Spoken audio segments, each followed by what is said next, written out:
Hi, Christy. It's nice to see you again. Nice to see you again, too. Okay, so this is our third time meeting. Last time you talked about some of the stressors that you were having in your home life with being a single mother and raising your daughter and fitting work back into your schedule and stuff like that. And then towards the end of our session, you started talking about some stuff that was going on at work that also was adding to your stress, but we didn't really get to get into that. So would you like to talk about that today? Sure. Okay, great. Just start from the beginning. Well, I have coworkers who never come to work. So I am left carrying all of their load because they are never here. And I mean, I understand one of them's ill and on FMLA, the other one's PRN. She doesn't have to be here. So I guess it's just stressful that no one will split them up and maybe give me other full-time employees with me. So I don't have to do everybody's work by myself. Now you say that they are never at work. On average, do you want to do a weekly average or what a monthly average? How often are they calling off? One of them comes to work maybe 2 days a week at the most. Sometimes Mhm. she'll take a whole week off. The other one takes week vacations at least once a month. Okay. And the one you said is PRN? Yes. And the other one is ill? Yes. Are they scheduled to be there full time and work the same shift as you? Yes, absolutely. And they're calling off the full shift? Yes. And you're the one in the department that the work gets unloaded on? Yes. How do you handle doing that? Because you obviously have your own workload, correct? I mean, I just have to do it. It has to get done. Because if it doesn't get done, who are they going to come back to? They're going to come back to me. They're not going to say anything to the one who's sick because she can't help it, she's off. Mm-hmm. And they're not going to say anything to the one who's PRN because she does not have to be here and she'll quit. Do they know in advance that they're going to take this time off so they can prepare to be off? Or is it more of they just wake up in the morning and call off? What do you think is happening?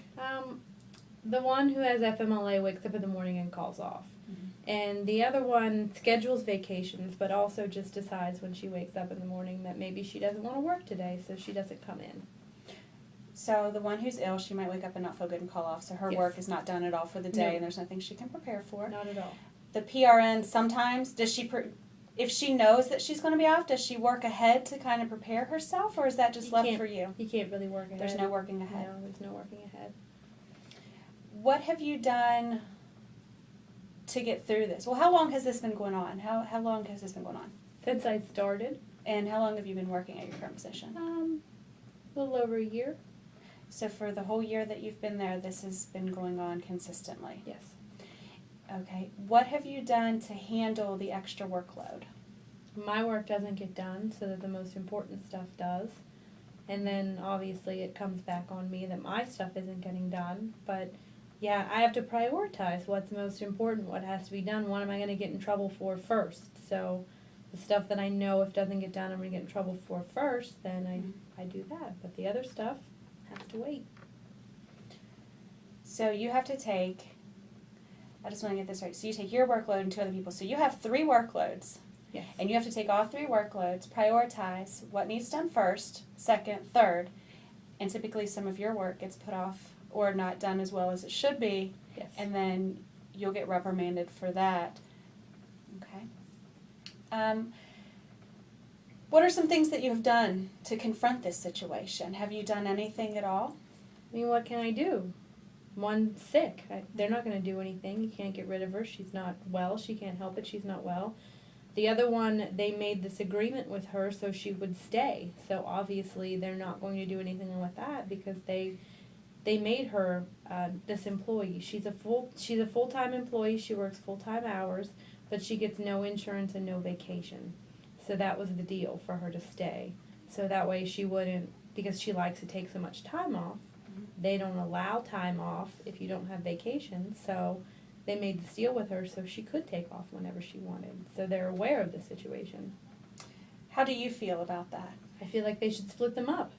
If they're going to give, somebody permission to not come to work and the other one's sick and they know she's not coming, put one in another department. Give me another full-time employee back there. It's not fair to have two people that never have to come to work in one department. Right. I can definitely see why you would be frustrated. Trying to prioritize your own work to get it finished by the end of the day is, I'm sure, a task for you. And then to have to put your work aside, knowing you could get in trouble for it, and then put the other two in there. So your solution would be to break them up, put one in a different department, keep one, Yes. and then hire a new employee that's going to be full-time and that you know that you can rely on. Or switch employees. We have two different sections Okay. at our office. Mhm. Put one in that office and put one back there with me. That would be my suggestion. There would be no hiring. We would just be moving people. Okay.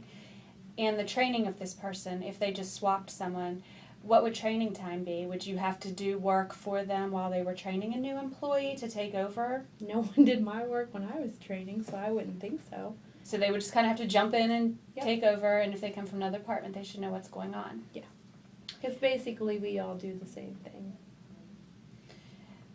Have you confronted anyone with how you feel when they take time off? They know. My managers and bosses make jokes about it as well. So they joke about it, they don't Yes. take it serious. No.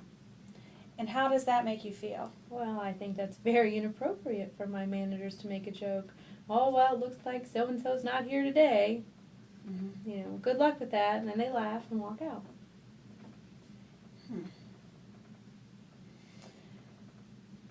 So your boss just laughs about it, but yet you'll get in trouble for Yes. the work not being done.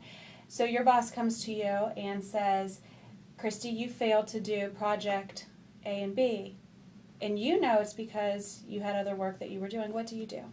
What do you say to them? I explain that to her. I explain, well, you know, with two other people out, I have to figure out what I feel is most important, and that's what I did, and I didn't get time to do it.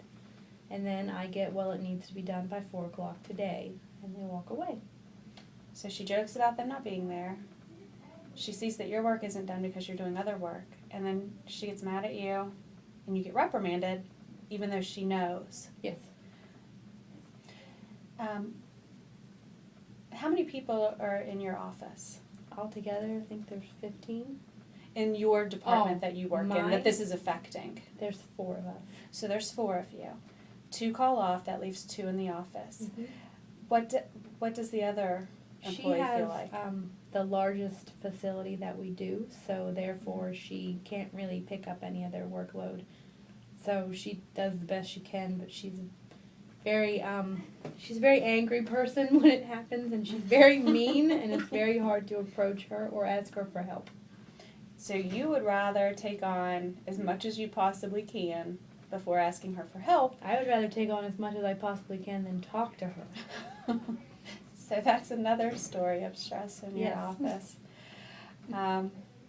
I see you kind of smiling sarcastically when you talk about her. What impact does she have on your work life? Other than you have these 2 people calling off, now I see that the third person that you work closely with in your office, you're not comfortable with. No, she's very nasty.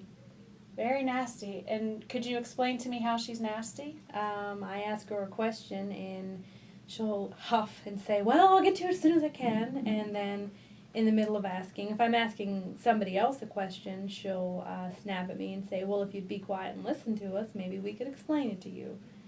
And it's probably because of the stress of no one ever coming to work back there, but I don't feel like I should be talked to that way.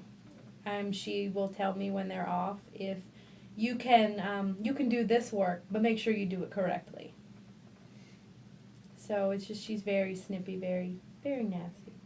Is this every day? Every day. Constantly. Even when the other girls are there? Yes, she'll talk to them this way as well. What have you done to handle this situation? I go to my manager and they say give it back to her. To give it back to her? Yes, give it back to her. So apparently talk back to her. Do you think that's the best solution? I can't talk back to anybody like that. Mm-hmm. So no.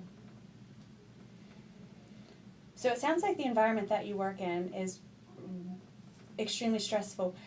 What have you done in the past year that has helped you overcome this stress? Like in the office, And also I want you to think back to other jobs. Have you ever been this stressed out at a job before, or have you ever experienced any type of stress or animosity towards other employees? And what have you done to help yourself get Not over like that? this. I've never. Not like this is ridiculous. But I mean, there's nothing you can do. I mean, I have to be here. I have to be there. I have to do it. I can't go anywhere. So. What would you like to see happen?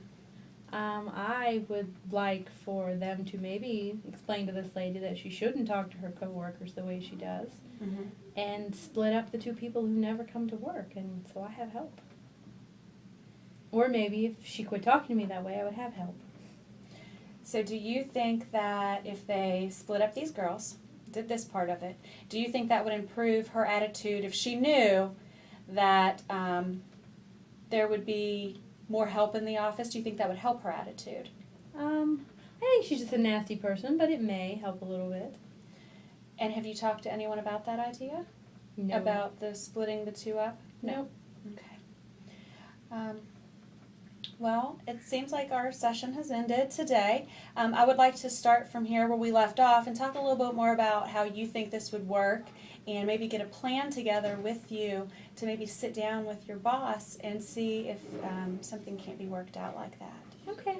Okay? Do you have any questions for me or anything right now? Nope, that's everything. Thank All you. right, Christy. Well, thank you for your time. You have a good day. Thank you.